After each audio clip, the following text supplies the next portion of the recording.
తెలుగు భాష పరిరక్షణ కోసం రెండు తెలుగు రాష్ట్రాలు సాంస్కృతిక విధానాలను రూపొందించుకోవాలని తెలంగాణ రాష్ట్ర సాహిత్య అకాడమీ మాజీ చైర్మన్ గౌరీశంకర్ అన్నారు. రెడ్డిపాలెంలోని శ్రీరామధామం ఆవరణలో మాజీ ఎంపీ మోదుగుల వేణుగోపాల్ రెడ్డి ఆధ్వర్యంలో కేంద్ర సాహిత్య అకాడమీ పురస్కారం అందుకోనున్న పెనుగొండ లక్ష్మీనారాయణకు ఆత్మీయ సత్కార సభలో ఆయన మాట్లాడారు. ఈ సభలో పెనుగొండను పలువురు సాహితీవేత్తలు సత్కారం చేశారు.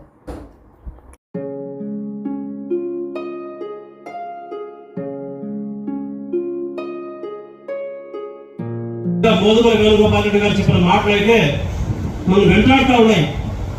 ప్రతి రాజకీయ నాయకుడికి ఇలాంటి మంచి బుద్ధి ఎందుకు రాదు అని, భవిష్యత్తులోనే కొంతమందికి ఇలాంటి మంచి బుద్ధి వస్తే సాహిత్యం మనుగడ సాగిస్తుంది. సాహిత్యానికి రాజకీయానికి మధ్య ఉన్నటువంటి దూరం తగ్గిపోద్ది. సాహిత్యానికి ప్రజలకు మధ్య ఉండేటువంటి సన్నిహిత సంబంధాలు పెరుగుతాయి. నాకు కూడా అప్పుడప్పుడు అనిపిస్తుంటుంది, నా తోటలు కూడా కట్ చేస్తున్నారని. అయితే నా ఇంటి పేరులో తోక ఉంది, నా పేరులో తోక ఉంది. నా పేరులో తోక కట్ చేసుకుంటే నా ఇంటి పేరులో కట్ చేసుకున్నాను కదా, అందుకే ఆ తోక దొరికి నేను పోయా, ఎక్కడ వచ్చుకున్నాను. మోదుగుల వేణుగోపాల్ రెడ్డి గారు వాసుదేవ్ రెడ్డి గారి చేతుల మీదుగా వాగ్దానం చేసినట్టుగా వేణుగోపాల్ రెడ్డి గారు చేశారు. నాకు అది సంతోషిస్తున్నాను, ఆహ్వానిస్తున్నాను. గుంటూరు జిల్లాకు అదొక కొత్త మలుపు తీసుకుంటున్న శుభం జరుగుతుందని చెప్పేసి సాహిత్య సాంస్కృతిక రంగాన్ని. రెండవది, రాజకీయాలకు సాహిత్యాలకు సంబంధం లేదని మన వేదికలో ఉన్న పెద్దలందరూ మాట్లాడారు. అసలు రాజకీయాలకు లేకుండా సాహిత్యం లేనే లేదు. దానికి నిలువెత్తు నిదర్శనం పెనుగొండ లక్ష్మణ్ గారు. ఆయన కావ్యకర్త అయినా, ఆయన కార్యకర్త అయినా, ఆయన మొత్తం కూడా ఎర్ర జెండా సిపిఐ నుంచి వచ్చినట్టు. రాజకీయాలకు సాహిత్యం సంబంధం ఉండదా? ఏం మాట్లాడతారని చాలా అందంగా. రాజకీయాలు సాహిత్యం రెండు కలిసే ఉంటాయి. ఎట్లా కలిసి ఉంటాయంటే 2014 జూన్ 2 చెప్తుంది సాహిత్యం రాజకీయాలు ఎట్లా కలిసి ఉంటాయి. ఏం చేస్తాయా మీ పాటలు, ఏం చేస్తాయా మీ కవితలు, ఏం చేస్తాయా మీ కథలు, ఏం చేస్తాయా మీ కవితలు, మీ పాటలు అంటే ఒక రాష్ట్రాన్ని తీసుకొని వస్తాయనేటువంటి విషయాన్ని ఆ ఉద్యమంలో పాల్గొని వచ్చినటువంటి వాడికి సాహిత్య సాంస్కృతిక రంగంలో ఒక రాష్ట్రాన్ని కూడా తీసుకొచ్చే శక్తి సామర్థ్యాలు సాహిత్యానికి ఉన్నాయి. కాబట్టి తలలు గోడులైనా తలపులు గోడులవునా అని చెప్పినటువంటి వేమనను కూడా తమ ఖాతాల్లో, తమ కుల ఖాతాల్లో వేసుకునే దౌర్భాగ్యమైన పరిస్థితి కూడా ఈనాడు సమాజంలో చూస్తున్నాం. ఏం కాబోతున్నటువంటి సర్వసత్తాక ప్రజాస్వామిక గణతంత్ర రాజ్యంలో అయ్యా మా సర్పంచ్ సీట్ మనకి ఏమి సార్ అని అడుగుతున్నాం. దాని మీద ఈరోజు సాహిత్యం వస్తుంది. 50 సంవత్సరాలు గుమస్తా పనిచేసేవాడు, లాయర్ దగ్గర గుమస్తా పనిచేసేవాడు, లాయర్ అయినవాడు బార్ అసోసియేషన్ అధ్యక్షుడు, చైర్మన్ కావడం. నిజంగా ఇది చాలా ఛాలెంజ్. ఇది అన్ని వసతులు ఉన్నవాడు కాలు కింద పెట్టి తన రాజా అనుకుంటూ తిరగడం లేదు. తనకు తాను ఒక ప్రపంచాన్ని సృష్టించుకున్నవాడు. ఈ కవులు రచయితలు మామూలు విషయం కాదు. మాట్లాడుతున్న రాసినంత అందంగా ఉండదు వ్యవహారం. వీళ్ళ రాజకీయాలు వీళ్ళు కవులు రచయితలు చాలా జిమ్మికులు చేస్తుంటారు, చాలా అద్భుతంగా ఉంటారు. బయట మాట్లాడేది ఒకటి, లోపల ఒకటి ఉంటాయి.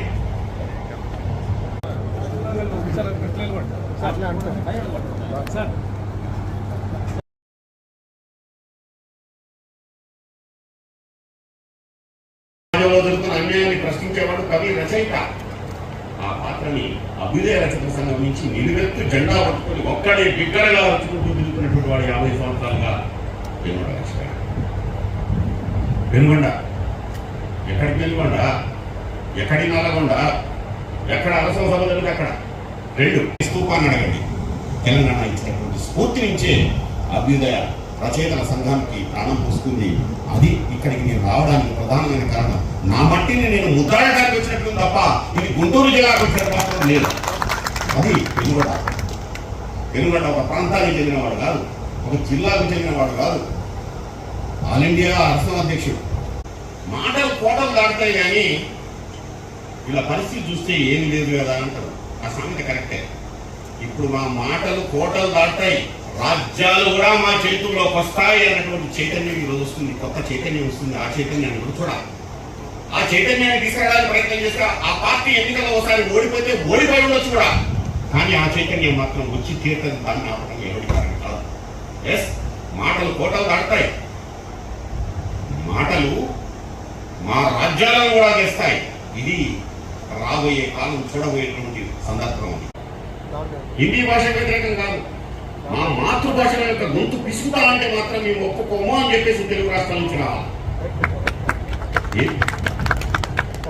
తెలుగు రాష్ట్రాల నుంచి ఎందుకు రావాలి? ఆంగ్లం పెట్టుకోండి. స్టాలిన్ రావాలని ఫస్ట్ అన్న మాటదే 343 ఆర్టికల్కి సంబంధించిన అంశాన్ని స్పష్టంగా చెప్పాడు. ఈరోజు తెలంగాణలో, ఆంధ్రాలో, 2 రాష్ట్రాల్లో కూడా మన భాషకు సంబంధించినటువంటి, మన నేటివిటీకి సంబంధించిన అంశాన్ని చెప్పాలి. పిల్లగాడికి ఏ మాత్రం ఆ డీజీపీ శివధర్ రెడ్డి ఉన్నప్పుడు అడిగాడు, సార్ ఎన్ని జరుగుతున్నాయి సార్ అంటే, ఇన్ని విడాకులు అంటే సార్ హైదరాబాద్లో పెళ్లిళ్ళు జరగడం కంటే విడాకులు ఎక్కువ వస్తున్నాయి సార్.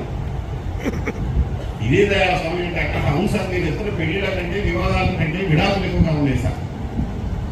అందుకే నేను చెప్పిన గీతం గారు వస్తే మెచ్చుకుంటే, లేకపోతే మనకి ఎప్పుడో బ్రేక్ చెప్పాల్సింది. ఇప్పుడు ఏ సినిమా చూసినా బ్రేక్, 1/2 గంట సినిమా చూస్తే మధ్యలో బ్రేక్. ఈ బ్రేకులు ఎందుకు వస్తున్నాయంటే, వీడు సాఫ్ట్వేర్, వాడు సాఫ్ట్వేర్, ఇద్దరు సాఫ్ట్వేర్, అల్లుళ్ళు సాఫ్ట్వేరే, బిడ్డ సాఫ్ట్వేర్, మనుషులు అక్కడ సాఫ్ట్వేర్ ఏ కంపెనీలో చూసుకుంటున్నారు. ఈ కంపెనీలో చూస్తున్నారు, ఈ కంపెనీలో వస్తున్నారు మనుషులకు పెట్టాలని.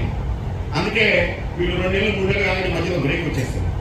సామాజికమైన సంబంధాలు తెలియదు, కుటుంబ సంబంధాలు లేదు, వాళ్ళ యొక్క తాత ముత్తాతల గురించి తెలియదు, వాళ్ళ ఊరు గురించి తెలియదు, వాడి మట్టి గురించి తెలియదు, వాడి తుమ్మ చెట్టు గురించి తెలియదు, వాడి బావి గురించి తెలియదు, చచ్చిపోతున్న రైతుల ఆత్మహత్యల గురించి తెలియదు.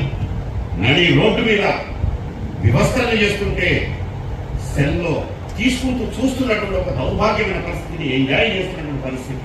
దీనికి సాంస్కృతిక విధానం కావాలా? స్కూల్ బాగుపడాలా, బడి బాగుపడాలా.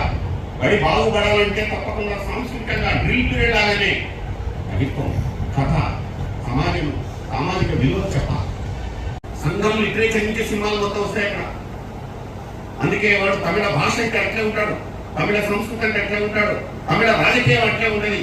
అరే ఈ భాషాదుడు అంటే వాడు ఒక్క భాష కనిపిస్తారు అక్కడ. మనలాగా వేల మంది భాషలు కనిపిస్తారు, ఆటోలు కనిపిస్తాయి, వేల ఆటోలు కనిపిస్తాయి. వాడు సినిమా దృశ్యం తీయడం దగ్గర నుంచి, చిత్రీకరణ దగ్గర నుంచి, కథ దగ్గర నుంచి ఒక సామాజికమైన స్వరూపం ఉంటుంది. మనకు ఒకడే వస్తాడు, వాడు ఇంటి కూడా పోయి మొత్తం చేసుకుంటూ రొమాంటిక్ జరుగుతుంది వాడికి. తెలుగు సినిమాలు దరిద్రంగానే ఉన్నాయి, రాజకీయాలు దరిద్రంగానే ఉన్నాయి, వ్యాపారాలు దరిద్రంగానే ఉన్నాయి, మానవ విలువలు దరిద్రంగానే ఉన్నాయి, మార్కెట్ దరిద్రంగానే ఉంది. మనమంతా మోర్లోకి పోయి తలుపులు తీసుకొని తాళాలు తీసుకొని కూర్చున్నాం. దాన్ని సరైన మార్గంలో పెట్టడానికి సాహిత్య సాంస్కృతిక రంగాల అవసరం. కదిలిస్తుంది, ఆట కదిలిస్తుంది, కవిత కదిలిస్తుంది, అమలు కదిలిస్తుంది, ఒక ఉపన్యాసం కదిలిస్తుంది. ఎస్, తెలంగాణలో స్పష్టంగా చూసినటువంటి పరిస్థితి, ఈ గ్లోబల్ ప్రపంచ పట్టం మీద చూసినటువంటి సందర్భం, ఒక అస్తిత్వం. ఈరోజు సాంస్కృతిక అస్తిత్వం చాలా భయంకరమైన చిక్కుల్లో ఉంది. ఆ చిక్కుల్లోంచి లేవాల. వేణుగోపాల్ రెడ్డి గారు లేచి తప్పకుండా చేయాలా. సత్కరించవచ్చు. ఒక్క 2 నిమిషాలు. ఇప్పుడు జూడూరు గౌరీశంకర్ గారిని, కమ్యూనిస్టు పార్టీలకు భవిష్యత్తు ఉందని చెప్పి పెద్ద ప్రశ్న ఇవ్వబడుతుంది. అయితే కమ్యూనిస్టులు లేకుండా ఈ దేశానికి భవిష్యత్తు ఉందని చెప్పి ఒక ప్రశ్న కూడా మన ముందు బహుశా పదవులు లేకపోవచ్చు, అలంకారాలు లేకపోవచ్చు, కానీ ఒక విశ్వాసం మమ్మల్ని నడుపుతుంది. ఆ విశ్వాసం మార్క్సిజం అని కూడా చెప్తున్నారు. ఇప్పుడు కొంతమంది పేర్లు కూడా చెప్పారు. పులుపులు వెంకటేశ్వర గారు 1952-62 వెనుకొండ శాసనసభ ప్రాతినిధ్యం మేధావి, స్వాతంత్ర సమరయోధుడు, దాదాపు 4 సంవత్సరాల పాటు జైలు శిక్షణ అనుభవించారు. 1934లో బెనారస్ విశ్వవిద్యాలయంలో బిఎస్సీ ఆనర్స్ చదివిన వ్యక్తి. ఆయన కాశీలో చదువుకొని వస్తూ, అక్కడి నుంచి వస్తూ గంగాజలాన్ని తీసుకొని రాలి కమ్యూనిస్టు సాహిత్య స్రవంతిని ఈ ప్రాంతాన్ని తీసుకొచ్చి ఉద్యమాన్ని, ఆంధ్రలో కమ్యూనిస్టు ఉద్యమాన్ని నిర్మించిన వ్యక్తి. ఆయన శిష్యుడిని, ఆయన పాఠాలు విన్నాను, మార్క్సిజం పాఠాలు విన్నాను. ఆయన నన్ను 1972 నవంబర్లో తెనాలిలో జరిగిన అసలు మహాసభలు పరిశీలించిన జిల్లా మహాసభలు, మన 73లో జరిగిన 77 సభలు 6వ మహాసభలు కూడా ఆయన నన్ను చెట్టు వెళ్ళబట్టుకుని తీసుకుని వచ్చారు. అభ్యుదయ చూసాను ఆయన పరిస్థితి. అలాగే మానవ సంబంధాలు ధైర్యంగా తయారయ్యాయి. మనిషి అనేవాడు వాడి నుంచి వాడు పరాయీకరణ చెందుతున్నాడు. ఇప్పుడు నేనుగా ఉండలేకపోతున్నాను. నేను ఒకదానికి లొంగిపోతున్నాను, ధనానికి లొంగిపోతున్నాను, లేకపోతే మనిషి వస్తువు అయిపోతున్నాడు. మనిషి వస్తువు కింద శాస్త్రాలు రాశాడు. మనిషి అనేవాడు ఈరోజు వస్తువుగా మారుతున్నాడు. ఈ సందర్భంలో ఏం కాదు, కళలు సాహిత్యమే సమాజాన్ని ముందుకు తెస్తారు. సాహిత్యంతో పాటు సైన్స్ కూడా తెలాలి. ప్రపంచం మారాలంటే వ్యవస్థకి మేలు చేయాలని 2 అంశాలు పడవడిన కుటుంబాలు. సాహిత్యం సైన్స్ మాత్రం దేశాన్ని మనుషుల్ని అభివృద్ధి చేస్తారు.